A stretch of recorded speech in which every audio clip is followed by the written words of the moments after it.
నన్ను అన్నాడో రోజు మా సబితక్క సునీతక్క నా వెనక కూర్చున్నారు, నేను అసెంబ్లీలో మాట్లాడుతుంటే ముఖ్యమంత్రి అంటాడు, ఇగో ఆ అక్కలను నమ్ముకుంటే నీ బతుకు జూబ్లీ బస్ స్టాండ్ అవుతుంది అన్నాడు. నన్ను ఏదో అక్కలను ఇన్సల్ట్ చేసుకుంటా, ఆడబిడ్డలను అవమానించుకుంటా ఇష్టం వచ్చినట్టు ఒరిలిండు.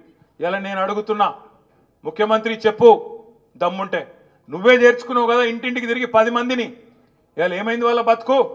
జూబ్లీ బస్ స్టాండ్ అయింది. ఆ 10 మంది ఎమ్మెల్యేల బతుకు జూబ్లీ బస్ స్టాండ్ అయింది.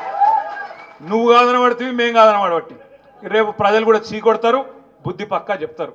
ఎందుకు భయం? ఇంటింటికి తిరిగి నువ్వే చేర్చుకుంటువి, ఇవాళ నువ్వు కాదనబడుతుంది. ఎందుకు భయం ఎందుకు అంటే మొన్న హైకోర్టు తీర్పుతోని గుండెల దడ మొదలైంది.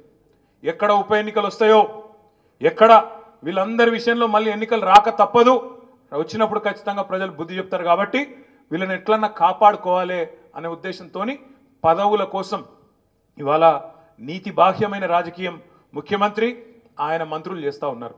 చెప్పు దమ్ముంటే, అవును ఈయన చేర్చుకున్నాం పార్టీలా, ఖచ్చితంగా నేను డిస్క్వాలిఫై చేస్తాం, శేర్లింగంపల్లిలో రేపు ఎలక్షన్ వస్తుంది, కొట్లాడతాం, నేను మంచి పనులు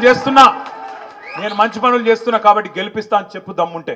అట్లా రా ధైర్యంగా ప్రజల్లోకి. అంతేగాని ఎలక్షన్లలో వస్తాయి కాబట్టి మళ్ళీ ప్రజలు మూతి మీద తంతారు కాబట్టి, హైదరాబాద్లో చేసిందేమీ లేదు కాబట్టి, చేస్తున్నవన్నీ గబ్బు రియల్ ఎస్టేట్ పనులు దందాలు కాబట్టి ఏదో ఒకటి చేసి ఎన్నికలు రాకుండా కాపాడుకునేందుకు నువ్వు చేస్తున్న దిక్కుమాలిన రాజకీయం ఇలా గల్లీలో చూస్తున్నారు, ఢిల్లీలో నీ పార్టీ వాళ్ళు కూడా చూస్తున్నారు.